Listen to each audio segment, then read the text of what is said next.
तुम।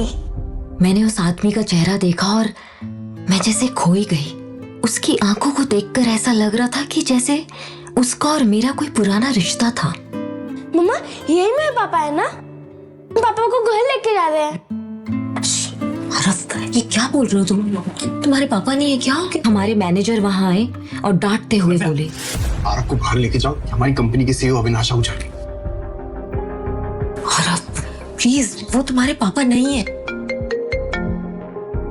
Hello Navya, come to my cabin right now. Yes sir, yes sir. God, Aarav तुम मेरे cabin में बैठो, मैं आती हूँ। वो तुम्हारा बेटा था? क्या तुमने बोला था उसको ये सब करने के लिए?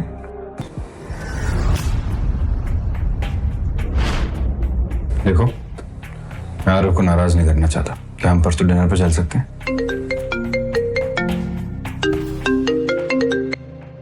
मैं ये सोचकर बहुत खुश हो रही थी कि ये मेरी जिंदगी की एक नई शुरुआत है कि तभी मेरा फोन बजा और ऊपर पापा का नाम देखकर मेरे होश उड़ गए। 6 साल बाद पापा ने मुझे फोन किया था।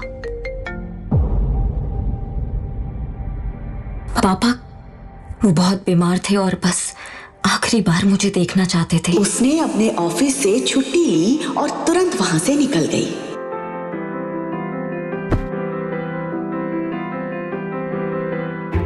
कुछ घंटों बाद वो बेंगलुरु एयरपोर्ट पर चेक इन कर रही थी।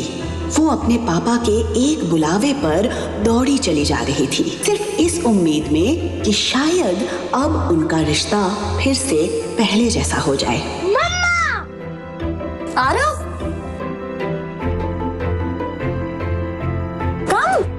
ये आवाज किसी और की नहीं बल्कि आरव की थी। आरव नव्या का बेटा था।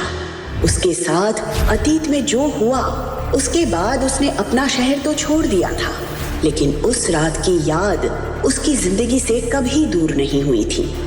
बेंगलुरु शिफ्ट होने के कुछ ही दिन बाद उसे पता चला कि वो प्रेग्नेंट है। मम्मा देखो, हमारा फ्लाइट मिस हो गया। आरव वो हमारी फ्लाइट नहीं है, हमारी फ्लाइट 1 घंटे बाद है। और अगर मिस हो गया तो? और अगर मिस हो गया तो हम पैदल पैदल जाएंगे, ठीक है? बहुत ही प्यारा बच्चा है आपका। बहुत नॉटी भी। Thank you. आज उन्हें किस्मत ने फिर से सामने लाकर खड़ा कर दिया था। सॉरी।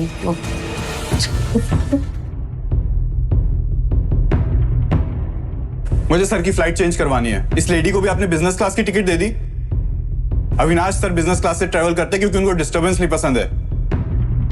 वो ये बच्चे का शोर सुनते हुए ट्रैवल नहीं कर सकते। या तो आप इनकी क्लास चेंज करिए या अविनाश सर के लिए दूसरी फ्लाइट कीजिए। He just can't travel with kids. Excuse me, क्या कहना चाहते हैं आपके सर? शोर मचा रहा था मेरा बेटा। वो शोर नहीं मचा रहा था, वो मुझसे बात कर रहा था। Really? शशांक, मैम को मेरी तरफ से एक हियरिंग चेकअप का एक पैकेज गिफ्ट करो। या तो इनके कान खराब हो गए हैं या इन्हें ऊंचा सुनने की आदत पड़ गई है। नव्या और अविनाश के बीच बहस भड़कती जा रही थी, लेकिन इन सब से अलग आरव का ध्यान तो कहीं और ही था। अविनाश एकटक आरव को देख रहा था। न जाने क्यों उसके मुंह से पापा शब्द सुनकर अविनाश को एक अजीब सी फीलिंग हो रही थी।